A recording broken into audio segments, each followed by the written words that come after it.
We are coming on the air with some breaking news tonight. A heavy police presence near Red Maple Drive and Gooddale Drive in Chattam County. This is right off of Quaco Road in the Regency 2 neighborhood. You see all the cars right there. Chattam County Police on the scene.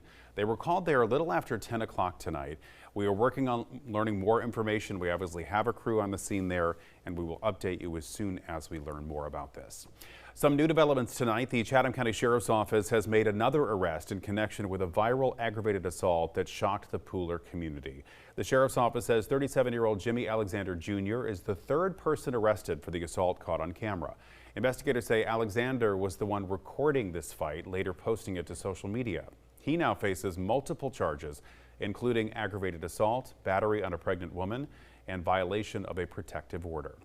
This comes after two other arrests connected to the case were made. 26-year-old Ronnie Scott Jr., 34-year-old Montreon Williams. Williams is accused of being the organizer of the fight, which happened in 2024. Both men also now face aggravated assault charges. A Bullitt County murder suspect who authorities say gouged out his own eyes while in custody has now been ruled competent to stand trial. Court records show that Robert Keller underwent a mental evaluation after seriously hurting himself behind bars.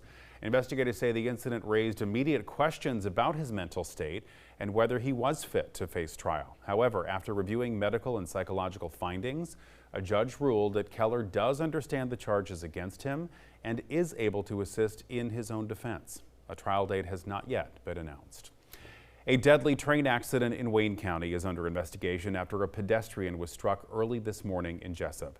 State troopers say they were called to the scene around 5:44 in the morning near Northwest Broad Street and Pine. Investigators say the train conductor reported seeing a person cross the tracks before walking directly toward the train. Authorities say the victim has not yet been identified. The investigation into exactly what happened remains ongoing. Savannah police are asking for the public's help in identifying two suspects connected to a theft and financial fraud that happened on February 8th in the 7000 block of Abercorn Street. These are photos they provided. If you recognize these two people, you can call Crime Stoppers at 912-234-2020, and you can remain anonymous. New tonight, Savannah State students bringing history to life. They have created an interactive maze to honor civil rights icon and longtime Georgia Congressman John Lewis. They are letting visitors experience his fight for justice. WSAV's Isabella Baez took the tour. In good trouble, that was a saying famously spoken by civil rights activist John Lewis. And this interactive maze helps tell his story and legacy. March, join me, come on. Keep marching.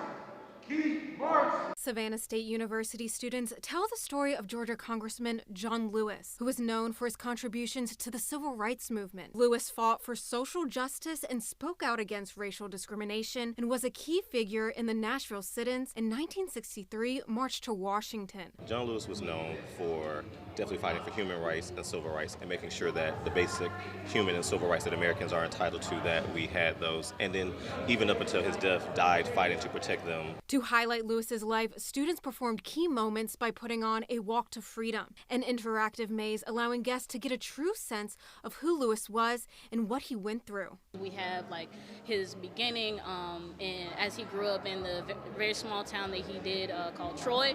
Later on, he meets Dr. King, and then we have a scene where we're talking about protesting and how the protesters were taught to be nonviolent and very passive. Then we have a diner scene where it kind of shows the protests of the sit-ins and people advocating for integration. The final scene was a call to action, saying voices have power, something organizers feel like is prevalent to this day. Lewis, and think about what he said, good trouble.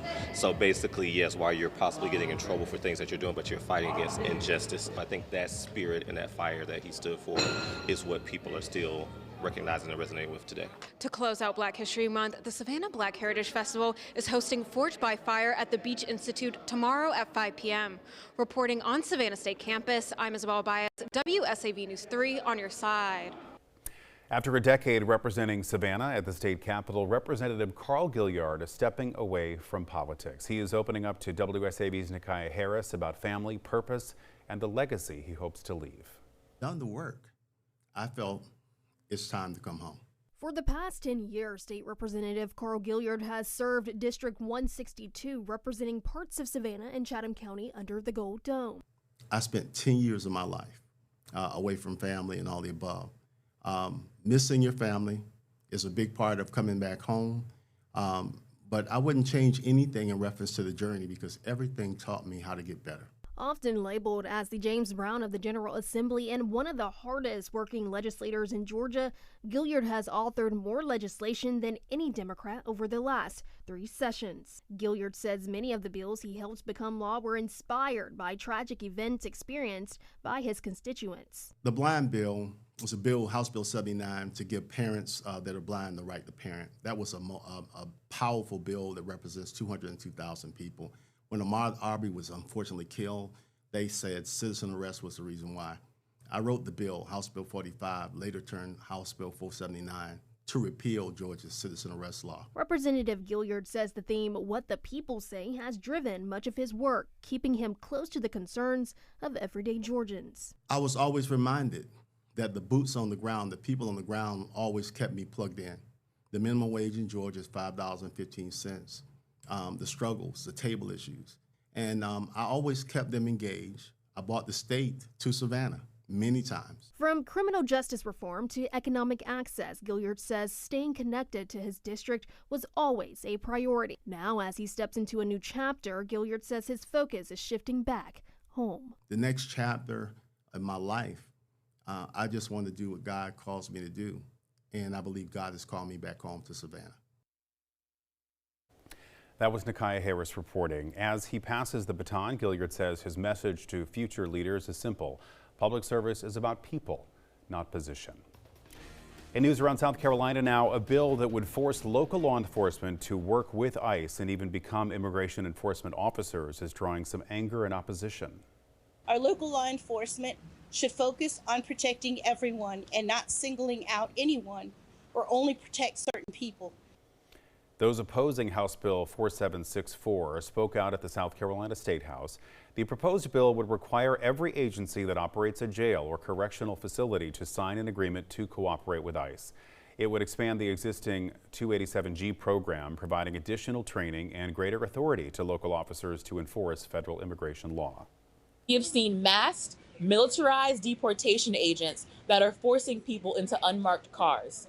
Community members fear that local police are among them, leading to broad mistrust and avoidance of law enforcement. No one calls the police for help when they show up this way. The bill is in subcommittee right now. It was not voted on during the last session. More than 100 people attended that session to oppose the legislation.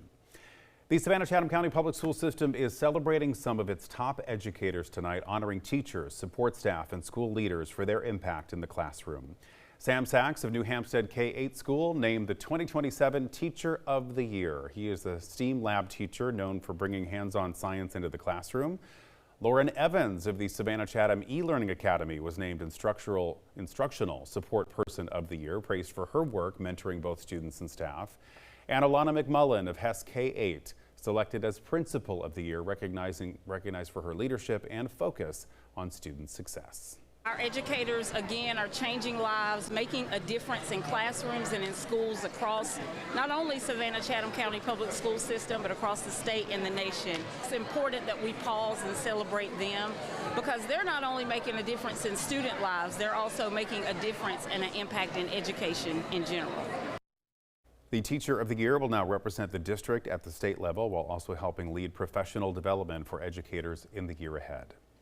This morning, Savannah celebrated a major milestone in local jewelry. Harkle Road Diamonds and Fine Jewelry officially opening a stunning new location, a showroom today, marking 40 years of serving the community. Guests gathered for a ribbon-cutting ceremony and an exclusive trunk show exploring modern heirloom pieces and one-of-a-kind designs. The festivities continue in-store through March 14th, inviting the Savannah community to explore the collection and join in this new chapter for Harkle Road Diamonds and Fine Jewelry.